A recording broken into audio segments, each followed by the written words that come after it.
Apocalypse and Juggernaut are two very distinct but powerful entities in the confines of the MCU. While they both boast an impressive repertoire of powers, ultimately the question boils down to who would beat the other in a fight. Let's find out. But before that, we notice a lot of you are watching our videos and we hope you enjoy them, so please subscribe to our channel and help us get to 1,000 subscribers to bring you more content like this.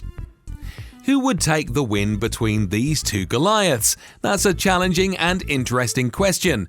Both are unmatchable in their superpower properties. Juggernaut can build unstoppable momentum of action against any barriers. Let's not forget that Quicksilver almost outmatched Apocalypse with his speed. If it weren't for his lack of experience in using his superpower, he would have done a decent job. He had the perfect chance to end Apocalypse, but was too young and brash to do so. The same chances stand with Juggernaut, except he's way more experienced and very smart and can easily figure out that just his brute strength wouldn't be a match for Apocalypse. Another superpower Juggernaut has, which is often less explored, is that he can create time portals if he keeps his momentum through galloping. And long story short, Apocalypse can find himself out of space on another planet as Juggernaut can just bring himself back. Or, who knows, he might even decide to throw Apocalypse straight to the sun and Sun will simply finish the work. According to the official handbook of the Marvel Universe, the Juggernaut is completely impervious to physical attacks, including even molecular disintegration. This holds even without the use of his force field. So, for Apocalypse, a being whose powers come mostly from matter manipulation, this is pretty bad news.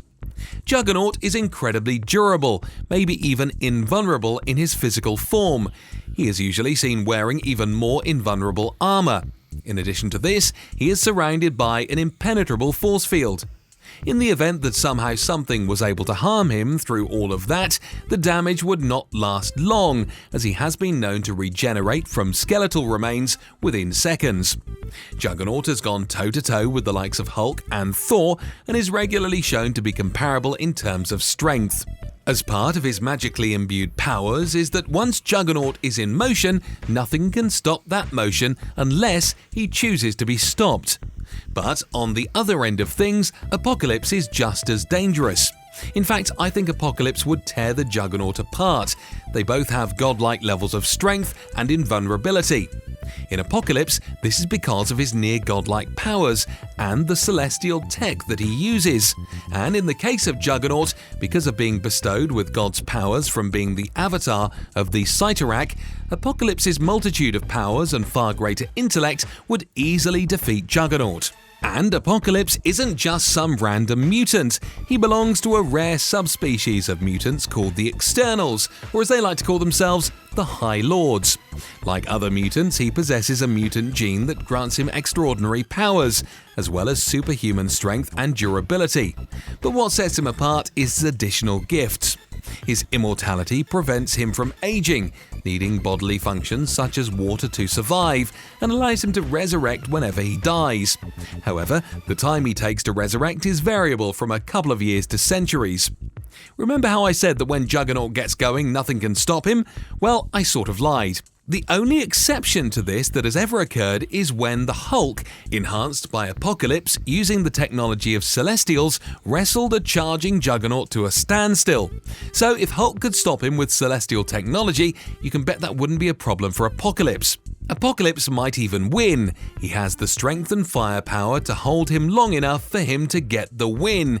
He just has too many resources in his abilities and technology, not to mention the obvious superior intellect, and he knows the mystical field, which means that to some degree he might be able to match the firepower put forward by Juggernaut.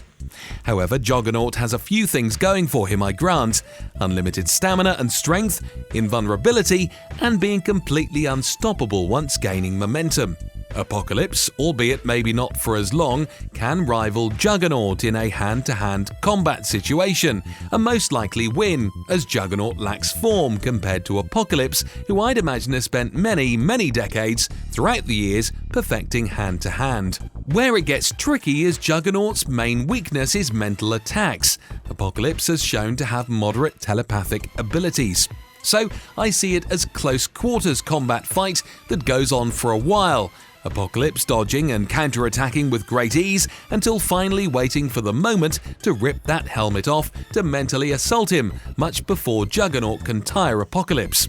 Apocalypse will be coming down from the mountain with his new Horseman of War, showing why Juggernaut is a 2-bit criminal majority of the time and not much a world-threatening villain. Juggernaut is immune to physical attack, while Apocalypse is not. He allegedly can't be killed by physical force though, but can be injured. Jug's powers are magical, while Apocalypse's are material and telepathic in nature. Jug's strength and invulnerability depend on how the Shi'ar is feeling at the moment and can hypothetically increase without limit, but quite frankly, the same can be said for Apocalypse. So who wins this battle? As you can probably tell, this has been a very close matchup, but in the end, it has to be Juggernaut that takes the win here. The main power that Apocalypse holds against him is telepathy, but that can, to a certain extent, be mitigated by the Shi'ar. While Apocalypse is one of the oldest and deadliest mutants around, he probably won't be beating Jugs anytime soon. So, what do you guys think? Do you agree with the result of this fight? Be sure to let us know your opinions in the comments below. Hope you enjoyed this video. Be sure to hit that like button and subscribe to KRTV Marvel.